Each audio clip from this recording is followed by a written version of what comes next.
Hello' friends, মই doctor জাহিৰ আব্বাছ আৰু মই আজি এটা ভিডিঅ' বনাব ওলাইছোঁ যে চৰ্দি লাগিলে কি মেডিচিন ইউজ কৰিলে বহুত জলদি ভাল পায়।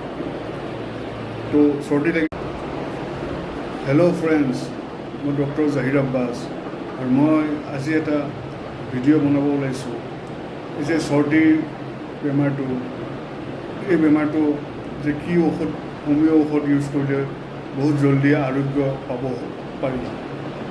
তো চৰ্দি লাগিলে কি হয় যে বিশেষকৈ নাকেৰে একদম পনীয়া পনীয়া পানী ওলাই থাকে, হাঁচি আহি থাকে, জ্বৰ ভাৱ লাগি থাকে।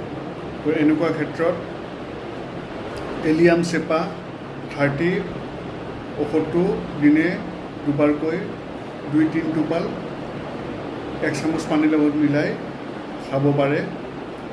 আৰু ৰাষ্টক্স 30 2-3 টোপাল ঔষধ 1-2 চামুচ পানীৰ লগত মিক্স কৰি এইটো খাব পাৰে। যে এই দুটা ঔষধ খালে এই চৰ্দি বেমাৰটোৰ পৰা বহুত জলদি ভাল পাব আৰু চৰ্দি হ'লে যিটো জ্বৰ লাগি থাকে, গাৰ বিষ হৈ থাকে, এইখিনি সম্পূৰ্ণৰূপে অতি কম দিনত ভাল পাব। আৰু ক্ৰনিক কেছতো যদি বহুত দিন ধৰি এনেকৈ এলাৰ্জি, ৰাইনাইটিছ বা এই চৰ্দি বেমাৰটোত যদি ভুগি থাকে, তেন্তে অলপ বেছি দিন ইউজ কৰি থাকিলে এই দুটা মেডিচিন সম্পূৰ্ণৰূপে আৰোগ্য পাব। ধন্যবাদ।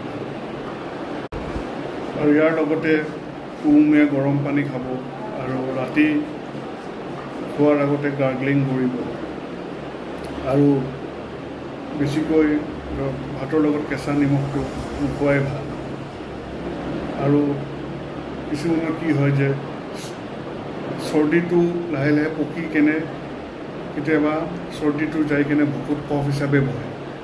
তেতিয়া এনেকুৱা ক্ষেত্ৰত কেলিকাৰ্ব 30 ঔষধটো দিনে এবাৰকৈ এসপ্তাহমান খালে বহুতখিনি আৰাম পাব।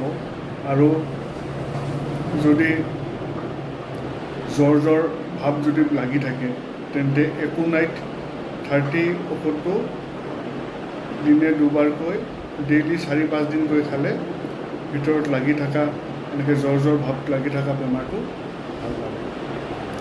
আৰু বন্ধুসকল, আপোনালোকে যদি ভাল পায় তেন্তে মোৰ এই চেনেলটো ছাবস্ক্ৰাইব কৰিব, যাতে মই যেতিয়া নতুন ভিডিঅ' বনাওঁ তেতিয়া আপোনালোকে যাতে লগালগ পাই যায়।